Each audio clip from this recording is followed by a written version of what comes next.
El derecho penal,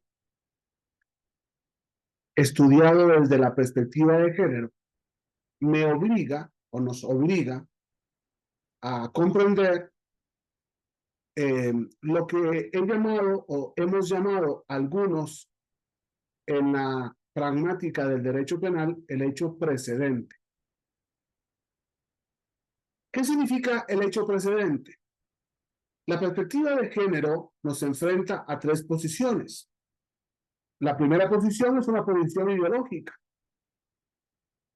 La segunda es una posición biológica. Y la tercera es una posición jurídica. Ideológica porque para la perspectiva de género el sexo no es biológico, sino cultural. Biológico porque para los científicos el sexo se demuestra a través del XXXY o en algunos casos, o siempre, o casi siempre, por los órganos genitales femeninos o los órganos genitales masculinos. Y lógicamente la posición jurídica que nos lleva a decir, a mí no me preocupa lo que ustedes piensen biológica o ideológicamente, a mí lo que me interesa es lo que está permitido y lo que no está permitido.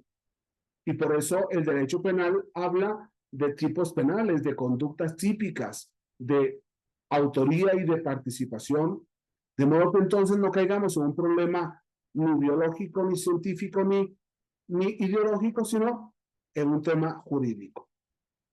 Hemos dicho en muchas de estas encuentros que México jurídicamente, desde el artículo 1 de la Constitución Federal, nos obliga a no discriminar y nos obliga a no discriminar en 14 categorías antropológicas. Yo he dicho muchas veces que si nosotros como jueces procuramos resolver sin discriminar, vamos a resolver con justicia.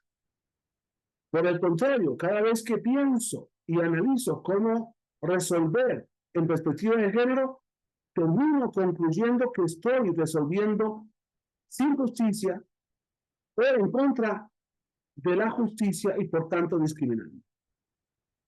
Es posible que desde un enfoque diferencial, es decir, un enfoque que considere las 14 categorías antropológicas mexicanas, la conducta delictiva por discriminar a una persona humana en una categoría antropológica pueda convertirse en una causal excluyente de responsabilidad o de reproche.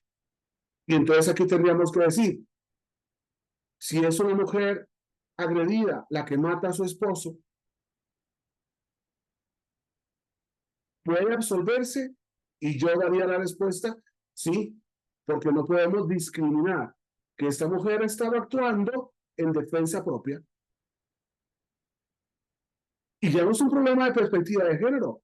No es el género o la perspectiva de género la que me permite absolver a una mujer que mata a su esposo en legítima defensa, sino el propio derecho penal y las propias categorías antropológicas. Por eso, para que una conducta no sea delito, se requiere que la discriminación coloque al autor del hecho en un excluyente de responsabilidad o de reproche.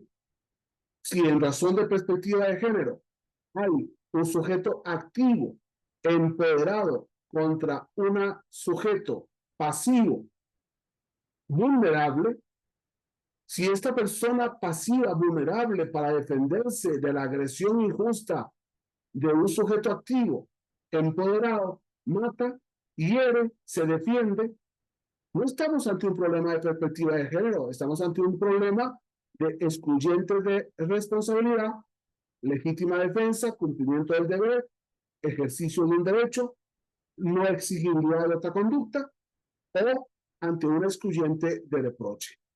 Por eso, no hacemos nada con tratar de defender una ideología cambiando los conceptos desde la perspectiva de género porque podríamos cometer discriminación e injusticia. Y la discriminación coloca al autor de la conducta ante una causal típica en dos momentos. Primero, a la hora del hecho precedente. ¿Qué es lo que lleva a un niño a matar a su padre? Miles de razones, pero en el caso concreto, ver al padre agrediendo a su madre. El hecho precedente. Y entonces ese hecho precedente va a imperar en el hecho delictivo. ¿Qué llevó a este niño a matar a su padre? Ver constantemente a este padre agredir injustamente a su madre, aunque fuera su papá. Y esto nos lleva a darnos cuenta de que si nosotros no estudiamos el hecho precedente, posiblemente valoremos la conducta del niño que mata a su padre injustamente, discriminada o indiscriminadamente. Ahora, esta respuesta exige que la discriminación coloque al autor de la conducta en una situación de vulnerabilidad como sujeto activo contra una situación de empoderamiento injusto del sujeto pasivo. Pero también es posible que del hecho precedente se pueda dar una injusticia de trata de personas, una vulnerabilidad por violencia intrafamiliar propia, una vulnerabilidad por violencia extrafamiliar de un pariente, una vulnerabilidad por violencia injusta contra cualesquiera persona humana. Cuando vemos a una persona sin ser familiar que está siendo agredida injustamente y por tanto la defendemos lesionando o la vida por la vida. La vulnerabilidad por esclavitud o por explotación. La vulnerabilidad por empoderamiento psicológico, por empoderamiento psíquico, por empoderamiento físico, laboral, político, etc. Son variables del hecho precedente que nos pueden llevar a ver con distintos ojos el hecho delictivo.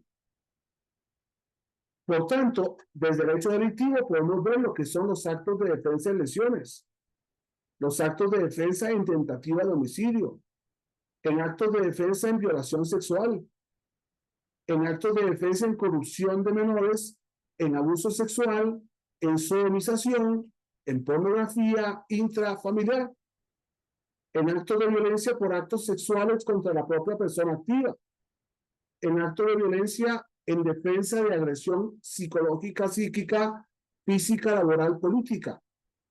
Vean la importancia que el hecho delictivo no puede verse como un hecho puro y simple sin ver los antecedentes, y por eso es muy importante que aprendamos a estudiar el derecho penal del siglo XXI desde el hecho precedente, no inventando perspectivas, sino variables objetivas que nos lleven a responder con mayor justicia.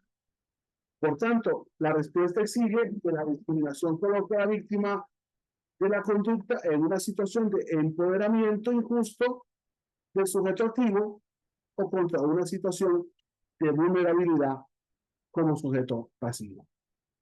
Es muy importante entonces tratar de estudiar cómo juzgar, cómo investigar y cómo litigar en perspectiva de género, tratando de estudiar cada una de las situaciones de vulnerabilidad o de empoderamiento desde las excluyentes propias del derecho penal. Y si las vemos así, es muy posible que entonces podamos comprender y ofrecer una respuesta objetiva y no la respuesta subjetiva que nos está ofreciendo la perspectiva de género. Buenas noches, muchas gracias.